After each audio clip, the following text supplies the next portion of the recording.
faut-il ou non proposer dès aujourd'hui une 4e dose. Ils ont considéré que ça n'était pas, ça ne s'imposait pas aujourd'hui, compte tenu du fait que d'abord les vaccins étaient un peu moins adaptés aux variants type Omicron. Moins adapté aux variants type Omicron et que, comme les laboratoires développaient de nouveaux vaccins, si la question devait se poser, par exemple à l'automne prochain, nous disposerions de vaccins qui seraient plus modernes, c'est-à-dire mieux armés pour lutter contre des variants issus de la souche Omicron. C'est quoi cet argument? Considérant également que nous sommes en phase descendante de l'épidémie et que... 8, 7, 6, 5, 4, 3, 2, 1. Considérant également que nous sommes en phase descendante de l'épidémie et que la moitié de la population française a été traversée par le variant Omicron. What the fuck is this?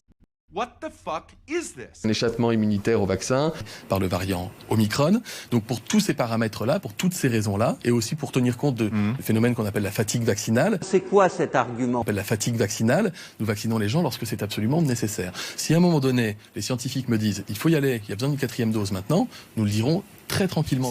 Épargnez-nous la suite, on connaît l'engrenage. It is very clear our vaccine for the Omicron variant should be a 3-dose vaccine. C'est quand vous dites pour l'instant, ça sera l'automne, juste pardon. La fatigue vaccinale, c'est, vous savez, c'est ces Français qui disent on a fait 1 dose, 2 doses, maintenant 3 doses, vous nous demandez d'en faire une 4e, on en a marre. Mais c'est uniquement psychologique, il n'y a pas de fatigue du corps. Ah non, il n'y a aucune fatigue physique, au contraire. Mais plus vous apprenez à votre système immunitaire de reconnaître le virus et de l'empêcher de rentrer et de vous infecter, mieux vous vous portez.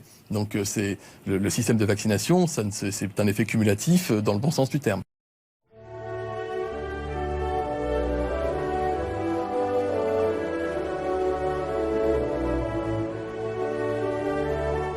Two concerns here is that if we have a strategy in which we give boosters, let's say every 4 months approximately, we will end up potentially having problem with the immune response, and the immune response may end up not being as good as we would like it to be. So we should be careful in not overloading the immune system with repeated immunization.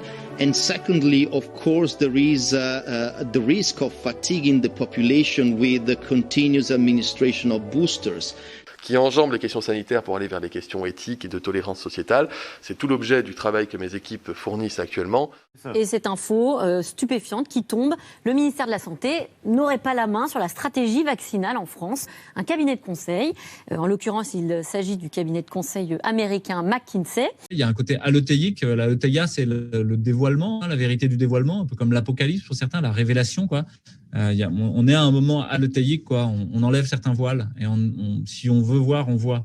Aujourd'hui, si tu veux voir et comprendre la crise Covid dans toutes ses intrications, tu peux le voir. Il y a beaucoup de gens qui veulent pas voir parce que ça fait peur. Une fois que tu as vu, ça veut dire qu'il faut que tu te positionnes, soit tu es un résistant, soit tu es un collabo en gros. Et ça, c'est pas agréable parce que ça veut dire qu'il faut sortir de ta zone de confort. Or, on est convoqué à sortir de notre zone de confort.